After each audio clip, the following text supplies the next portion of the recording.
Hey, selamat datang lagi di channel ini, channel yang memberikan informasi seputar anime. Kali ini aku akan membahas alur cerita anime Bloodline, di mana ceritanya ini tentang seorang vampir, bukan mak lampir, apalagi seorang sopir yang sukanya mampir. Kalau gitu, langsung saja kita mulai ya. Jangan lupa untuk di like, di komen sebanyak-banyaknya, dan juga subscribe ya. Vampir adalah seorang makhluk yang sangat ditakuti karena dia suka menghisap darah manusia. Namun, ada satu orang vampir yang sangat berbeda. Dia itu bernama Stas L. Blood. Dan si Stas itu sangat suka budaya manusia. Terlebih lagi dengan budayanya Jepang, seperti anime, manga, dan juga game. Bisa dibilang kalau si Stas ini adalah seorang wibu. Dan karena itu juga, Stas gak tertarik untuk ke dunia manusia demi menghisap darah manusia. Dan juga Stasnya sangat betah dunia iblis. Pada suatu hari, Stas mendapatkan telepon dari anak buahnya yang mengatakan kalau ada seorang gadis dari dunia manusia datang ke tempatnya. Stas pun sangat senang mendengar itu. Dan Stas menyuruh anak buahnya untuk mengantarkan gadis itu ke rumahnya. BTW, si Stas ini adalah salah satu pemimpin wilayah di dunia iblis. Sekarang, Stas hanya berdua dengan gadis itu. Stas pun mengajak berbincang-bincang dengan gadis itu. Namun, saat Stas sedang mengobrol, ada anak buah Stas yang bernama Deku menelponnya. Dan si Deku mengatakan kalau ada musuh yang ingin menyerang wilayahnya Stas. Stas pergi ke tempat orang itu. Dan si Stas berhasil mengalahkannya dengan mudah.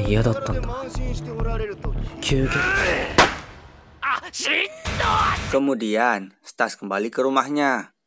Tetapi, dia melihat kalau gadis itu sedang dimakan oleh seorang monster.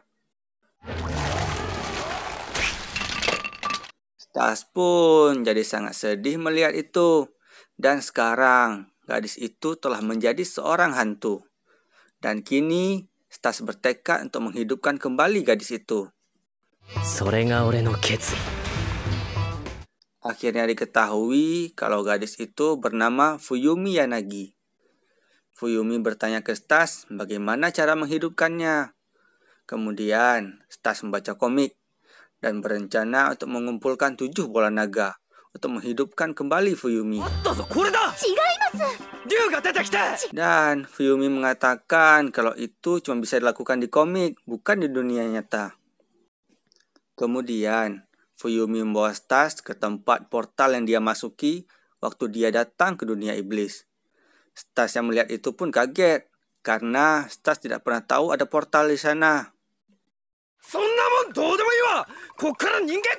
Setelah itu, Stas membawa Fuyumi ke tempat temannya yang bernama Mamejiro untuk memikirkan apa yang akan dilakukan ke depannya.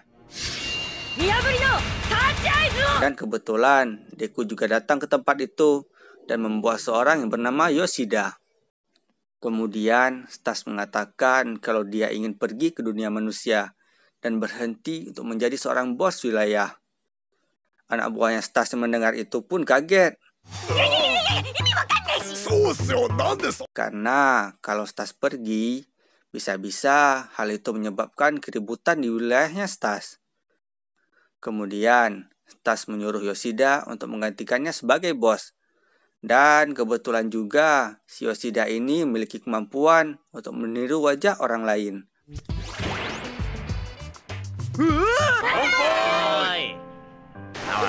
Stas pun akhirnya memasuki portal itu bersama dengan Fuyumi. Dan ternyata portal itu terhubung langsung dengan kamarnya Fuyumi. Kemudian mereka berdua gak sengaja bertemu dengan ayahnya Fuyumi. Dan Stas menyemprotkan cairan pengubah pikiran ke ayahnya Fuyumi agar ayahnya Fuyumi bisa tenang. Setelah itu, Stas dan Fuyumi pergi jalan-jalan. Dan Stas menyemprotkan cairan pengubah pikiran ke semua orang yang ada di sana agar identitasnya tidak ketahuan. Karena sekarang sedang berada di dunia manusia, Fuyumi pergi ke sekolahnya. Di sekolah, Fuyumi merasa sedih karena dia merasa berbeda dengan semua orang. Sebab sekarang Fuyumi telah menjadi seorang hantu. Dan Stas pun datang menghibur Fuyumi. Kemudian, anggota tubuh Fuyumi perlahan menghilang. Stas mengatakan kalau itu terjadi karena keinginan hidup Fuyumi berkurang. Stas memberikan darahnya ke Fuyumi. Dan tubuh Fuyumi pun mulai kembali seperti semula. Setelah itu, mereka berdua kembali ke rumah Fuyumi. Ternyata di sana ada seorang wanita yang aneh.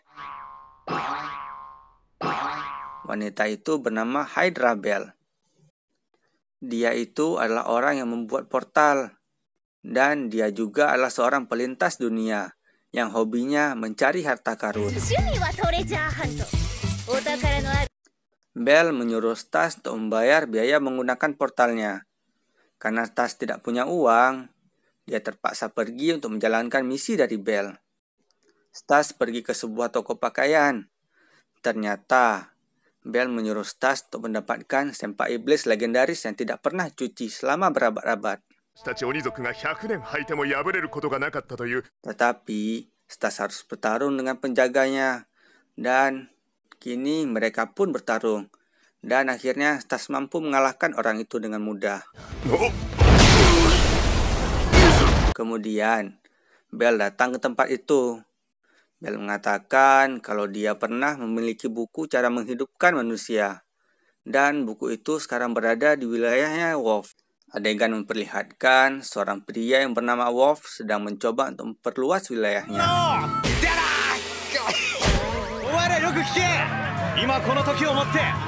Berpindah ke tempat anak buahnya Stas, mereka semua sekarang sedang bersenang-senang karena Stas dan tidak ada di sana. Namun tiba-tiba Stas muncul di hadapan mereka. Stas mengatakan kalau dia akan pergi ke wilayah milik Wolf. Karena itu, dia mengajak Mamejiro untuk pergi ke sana. Sekarang Stas, Fuyumi, dan Mamejiro pergi ke sana naik kereta. Di perjalanan, mereka tiba-tiba bertemu dengan Wolf. Dan ternyata Stas itu sangat akrab dengan Wolf karena mereka berdua itu adalah teman masa kecil. Stas meminta Wolf untuk mencari buku tentang cara menghidupkan manusia. Tetapi Wolf nggak mau mencarinya karena wilayah Wolf itu sangat luas. Kemudian mereka berdua bertaruh dan Fuyumi yang jadi imbalannya. Dan Wolf mengatakan kalau mereka akan bertanding bowling. Hari pertandingan pun tiba. Ternyata Stas telah mendengar perkataannya Wolf. Stas pikir Wolf itu mengatakan bowling. Padahal yang benar itu boxing, bukan bowling. Dan mereka berdua kini bertanding tinju. Pertarungan mereka berdua berlangsung sangat sengit. Tetapi Wolf lebih unggul dan berhasil menjatuhkan Stas. Kemudian Stas mencoba bangkit. Tetapi tetap saja Wolf lebih kuat. Namun tiba-tiba Wolf jadi melemah. Ternyata Stas menggunakan kekuatannya untuk menyerap kekuatannya Wolf. Kini Stas lebih unggul. Wolf pun bangkit dan mencoba untuk serius. Wolf berubah wujudnya menjadi serigala untuk mengalahkan Stas. Namun tiba-tiba Fuyumi datang ke arena. Fuyumi menyuruh mereka berhenti bertarung karena Fuyumi nggak ingin pertemanan mereka rusak. Kemudian Bell datang ke arena dan menteleportasi mereka semua. Bell menyerahkan buku cara menghidupkan manusia. Stas pun membaca buku itu, tetapi dia nggak bisa memahaminya. Dan yang lain juga nggak bisa baca buku itu.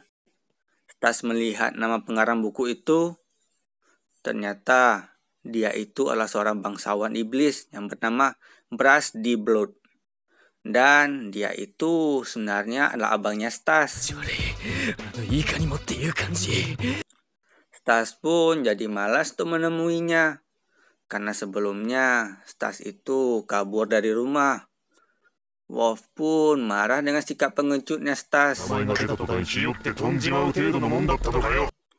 Setelah dinasihati oleh Wolf, Stas pun pergi bersama dengan Bell.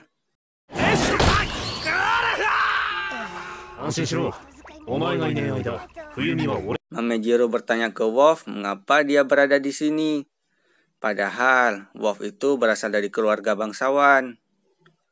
Wolf mengatakan kalau dia adalah keturunan campuran. Karena itu dia dibuang oleh keluarganya. Fuyumi dan Mamejiro jadi terharu mendengar perkataannya Wolf. Berpindah ke tempat Stas dan Bell. Mereka berdua sekarang berada di rumahnya Bell. Bell merasa aneh dengan kekuatannya Stas. Ternyata dugaan Bell benar. Kekuatan Stas itu sebenarnya disegel oleh kakaknya. Saat Stas kecil, kakaknya selalu mencoba untuk membunuhnya. Namun semua percobaannya gagal. Karena itu, kakaknya Stas menyegel kekuatannya Stas. Setelah mendengar itu, Bell mengajak Stas bertarung. Karena Bell penasaran dengan kekuatannya Stas. Tetapi Stas gak mau bertarung. Karena dia merasa kalau pertarungan ini akan sia-sia. Setelah itu, Bell mulai jatuh hati dengan Stas. Adegan berpindah ke tempat Wolf dan Fuyumi. Tubuh Fuyumi tiba-tiba melemah. Karena itu, Wolf membawa Fuyumi ke tempat seseorang yang bernama Franken untuk mengobati Fuyumi. Kembali ke tempat Stas, Bell dan Stas akhirnya sampai di tempat para bangsawan. Tetapi Bell langsung pulang dan tidak ikut masuk ke dalam. Setelah itu, Stas berjalan menyelinap-linap agar tidak ketahuan oleh para penjaga. Namun ternyata Stas akhirnya ketahuan dan ada seorang yang menyerang Stas. Dan ternyata orang itu adalah adiknya Stas yang bernama Liz T. Blood. Liz pun mencobloskan Stas ke penjara. Dan penjara itu merupakan penjara terbesar di dunia iblis. Di penjara, Stas tidak sengaja menekan sebuah tombol. Setelah Stas menekan tombol itu, datanglah dua orang pria yang menghajar Stas sampai Stas babak belur. Adegan berpindah ke tempat Wolf yang sedang membawa Fuyumi berobat ke tempatnya Franken. Franken mengatakan kalau tubuh Fuyumi itu telah bercampur dengan vampir. Karena itu, Fuyumi harus menyerap lagi kekuatannya Stas dan harus mengendalikannya. Kembali ke tempatnya Stas, Stas kembali menekan tombol itu untuk bertarung. Dan lagi-lagi, Stas dikalahkan oleh kedua penjaga itu. Kemudian, para penjaga itu melapor ke Liz kalau Stas sedang sekarat. Dan kebetulan di sana ada Brass. Dan sebagai kakaknya Stas, Brass menembakkan obat untuk memulihkan Stas. Stas pun kini bisa bangkit kembali. Stas bertanya ke Brass bagaimana cara menghidupkan manusia. Brass tidak mau memberitahu Stas karena hal itu tidak ada untungnya baginya. Liz pun cemburu melihat Brass dan Stas yang sedang mengobrol. Dan Liz pun menyerang mereka. Untungnya, Brass mampu menahan serangan itu. Kemudian, Brass menyuruh Stas untuk mengalahkan iblis buatan yang mengganggu keseimbangan di dunia iblis. Dan iblis itu bernama Akim Papradon. Ternyata, iblis buatan itu adalah ciptaannya Franken. Dan dia merupakan ciptaan yang sangat kuat. Namun, tidak ada yang bisa mengendalikannya. Karena itu, iblis buatan itu menjadi pengacau di dunia iblis. Dan Franken meminta bantuan Wolf untuk mengalahkan iblis buatan itu. Kembali ke tempatnya Stas, Brass ingin melepaskan segelnya Stas agar Stas bisa mengalahkan iblis buatan itu. Tetapi Stas nggak mau melepas segelnya karena menurut Stas itu akan merepotkan ke depannya. Iya, iyo, betsu ni kono mama de. Brass nggak senang dengan jawabannya Stas. Brass pun menyuruh para penjaga untuk menyerangnya Stas. Stas akhirnya jadi sekarat dan Brass melepaskan segelnya Stas. Berpindah ke tempatnya Wolf, dia sekarang sedang mencari keberadaan iblis buatan. Namun tiba-tiba iblis buatan itu muncul di hadapannya Wolf. Ya. Dan sekian dulu cerita anime Bloodlight kali ini. Terima kasih telah menonton video ini. Jangan lupa untuk di like, di komen sebanyak-banyaknya jika kalian ingin dibuat alur cerita anime seperti ini lagi. Dan terima kasih telah menonton semuanya.